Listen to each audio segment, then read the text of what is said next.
लेकिन जो फीलिंग्स होती है, जो हमें दर्द होता है, उस दर्द को हम अपनी मातृभाषा में ही बयान कर सकते हैं। बिल्कुल सही। वो दर्द हम किसी दूसरे भाषा में जब आप अपने आप से भी जब बात करते होंगे तो जाहिर है कि अपनी हाँ भाषा में ही बिल्कुल। करते होंगे। तो वो चीज़ें जो है ना, जो सपनों की भाषा होती है, जो अपनी अपनों की भाषा होती भाषा है, होती है। वो फीलिंग्स, जो इमोशंस आप ट्रांसलेट करके वो चीज़ नहीं ला सकते। आप कोई भी एक सेंटेंस अपनी भाषा में बोलें और उसको ट्रांसलेट करें, वो फीलिंग्स नहीं ला सकते। आप ट्रांसलेशन करके एक मैसेज कन्वे कर सकते हैं, लेकिन फीलिंग्स को कोई भी ट्रांसलेट नहीं कर सकता। अच्छा, यहाँ पे सर मैं ये एक सवाल पूछना चाहूँगी कि जो इंग्लिश है वो एक तरीके से यूनिवर्सल लैंग्वेज बन चुकी है, इंग्लिश के साथ ही ऐसा क्यों हुआ? इंग्लिश जो है वही पूरे दुनिया में क्यों इतना प्रचलित हुई? हाँ देखिए, ये एक अच्छा सवाल किया है।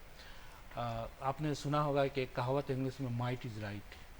पावर जिसकी होती है ना, उसकी हर चीज़ प्रचलन हो जाती है, चलन में आ जाती है। जब ब्रिटिश जो है, आपने कहा कि ब्रिटिश राज्य में कभी सूरज डूबता नहीं था, आपने सुना होगा। जी। जी। चाहे वो कनाडा हो, चाहे वो अफ्रीकन नेशंस हो, चाहे वो इंडिया हो, तो वो जहाँ जहाँ गए उन्होंने अपनी भाषा वो लेके गए और उस भाषा को लोगों तक पहुँचाया, लोगों ने उसे अपनाया। और अपनाने का नतीजा ये हो कि पावर रहने के बाद उसको संरक्षण मिला। संरक्षण जिस चीज़ को भी मिलेगी वो फले फूलेगी। जी। तो उस भाषा का विकास इस तरह हुआ, पावर के साथ हुआ है। उसी तरह जिस प्रकार जैसे टर्किश आए थे, आर्मी आई थी, पर्शियन लोग आए थे, तो पर्शियन का विकास था। उर्दू में आपने देखा होगा कि अभी भी जो बूढ़े पुराने लोग हैं वो जी। उर्दू ही लिखते पढ़ते हैं या फारसी लिखते पढ़ते हैं। तो जब भी पावर के साथ आप किसी चीज़ को आगे बढ़ाते हैं तो बहुत जल्दी बढ़ती है। ऐसी बात नहीं कि दूसरी चीज़ें कमज़ोर है, उसको फलने फूलने का मौका नहीं मिलता है, वो अपनी जगह स्थिर रहती है, लेकिन जिनको मौका मिलता है वो बहुत आगे बढ़ जाती है। चलिए, वारसी जी, आपने अच्छी तरह से बताया कि किस तरह से अंग्रेजी एक अंतर्राष्ट्रीय भाषा बनकर उभर गई है। मैं थोड़ी चर्चा करना चाहूँगी आपसे फिल्मों की भाषा पर। उसमें भी बहुत बदलाव दिख रहा है, तरह तरह के शब्द प्रयोग में किए जा रहे हैं। कभी कुछ लोग कहते हैं कि शब्द अच्छे नहीं हैं, या गालियों की भाषा भी आ रही है, और उस पर भी आपका कुछ काम रहा है, तो हमें उस पर जानकारी दें। जी हाँ, मैं फिल्मों की भाषा पे भी काम किया है मैंने, और अभी 100 साल पूरे होने पे मैंने लिखा भी है, कई अखबारों में भी आया है। मैंने आर्टिकल भी लिखे हैं। तो होता क्या है कि मैंने बताया था कि समय के साथ बदलाव आना स्वाभाविक है, और लेकिन मैंने ये भी कहा था कि बहुत ज़्यादा बदलाव भी उस चीज़ों को नुकसान करती हैं। जो सिनेमा है वो प्योरली कॉमर्शियलाइज्ड हो गया है। बिल्कुल। जब कमर्शियलाइजेशन होगा किसी चीज़ का, तो आप पैसे को ज़्यादा ध्यान में रखते हैं, अपनी संस्कृति को, अपनी कल्चर को, अपनी समाज के किसी चीज़ को उजागर करने में आप उतने सक्षम नहीं रह पाते जब आप पैसे की बात करने लगते हैं, बिजनेस की बात करने लगते हैं। तो हुआ क्या है कि जो चेंजेज आए हैं, तो आजकल जो फिल्में बनती हैं वो सिर्फ हमारा टारगेट ऑडियंस किसी स्टेट का नहीं होता है, किसी कंट्री का नहीं होता है, ग्लोबल ऑडियंस हो गया है। अब उनको फिल्में अमेरिका में भी चलानी होती हैं, इंग्लैंड में भी चलानी होती हैं, जर्मनी में भी चलानी होती है, तो ऑस्ट्रेलिया में भी चलती हैं फिल्में। तो उनको जो है ना, अपने ऑडियंस के लिए वो फिल्में प्रोड्यूस कर रहे हैं। नाम हिंदी होती है, मिक्सिंग बहुत ज़्यादा होता है, या नहीं तो सबटाइटल के साथ बनाते हैं, लेकिन वो उनका ऑडियंस जो है ना बिल्कुल डिफरेंट होता है। तो उस ऑडियंस को अगर आप एक गांव की चीज़ें दिखाएंगे तो उनकी चीज़ें बिकेंगी नहीं। इसीलिए सर इनको फॉरेन में ज़्यादातर मैं देखती हूँ कि हिंदी फिल्मों को आजकल फॉरेन में ही शूट किया जाता शूट है। किया जाता है, और इनको फॉरेन के शो से ही इतने पैसे आ जाते हैं कि इनको इंडिया की फिक्र नहीं है। जी। क्या मतलब कि इंडिया में क्या हो रहा है, बस एक नाम है कि इंडिया एक बॉलीवुड एक एम्ब्लेम बन गया है, सिंबल बन गया, उस सिंबल को बेच रहे हैं।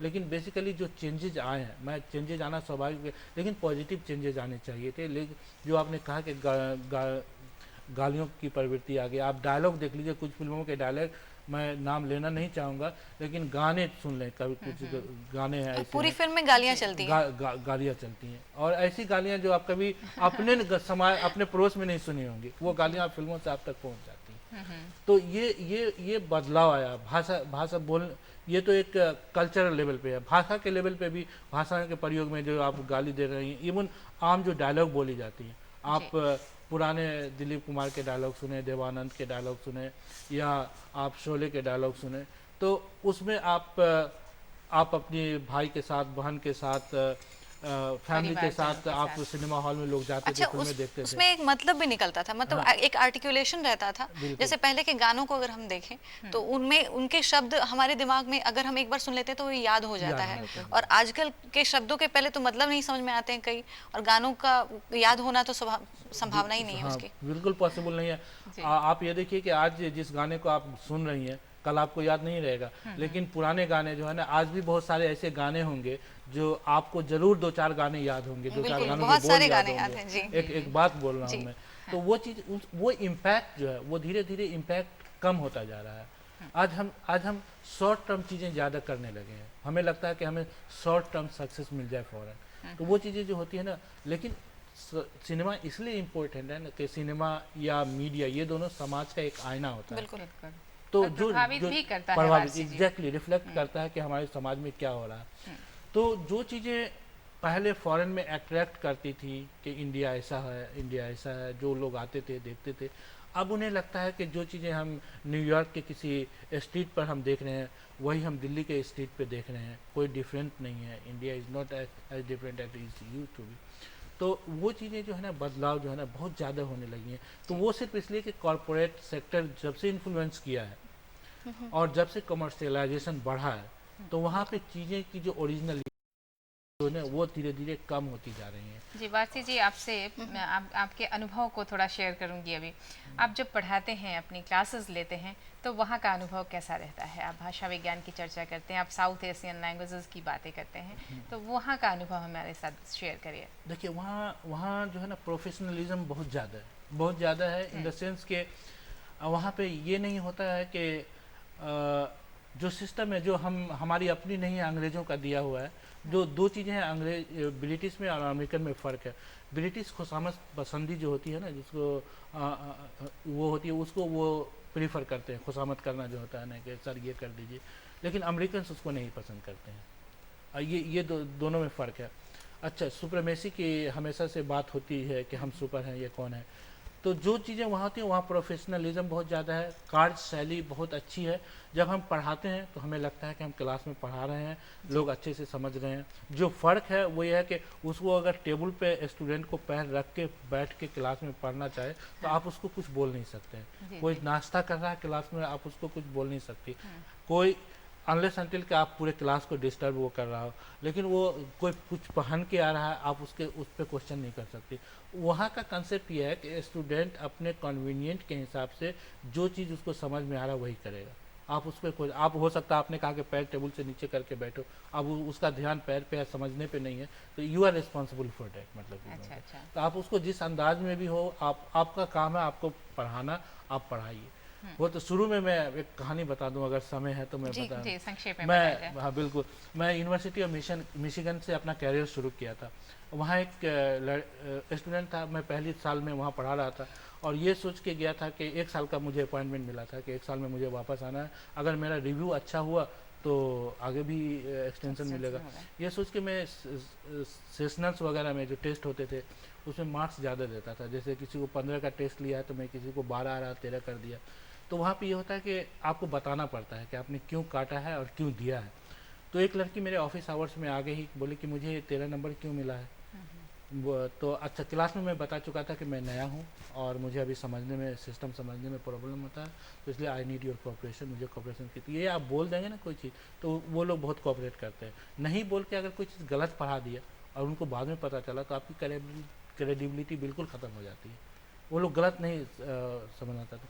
वो लड़की मेरे पास आती, वो बोली कि मतलब कि I know you are new here and I was going to chairman to complain about this, I should get only the marks I deserve, I don't want any extra marks. तो मुझे उस दिन से मैंने कान पकड़ा और मैंने कहा कि आई एम सॉरी। और मैं हमेशा अब तो उसके बाद चोट लगने के बाद आदमी ये समझ जाता है, तो मैं संभल गया। और अब वही तो वो प्रवृत्ति वहाँ पे बहुत है, जिसको आप पढ़ा रहे हैं क्लास में, निकलने के बाद लगेगा नहीं कि आपका स्टूडेंट है। जी। मतलब क्लास में है ठीक है, आप पढ़ा रहे हैं, वो पैसे दे रहे हैं, आप पढ़ा रहे हैं। आपका काम नहीं है कि क्लास के बाहर निकल के उसको समझाएं या कुछ करें, या प्रोफेसर के पास इतना समय नहीं होता है कि इंटरेक्ट करें वो। तो वहाँ पे है ना ये कि जो चीज़ें है किसी का अगर इंटरव्यू में स्टूडेंट का नहीं होता है तो ये सोचता है कि मेरे से अच्छा किसी का हुआ होगा, तो उसका हुआ है, मेरा इसलिए नहीं हुआ, next time I will try better.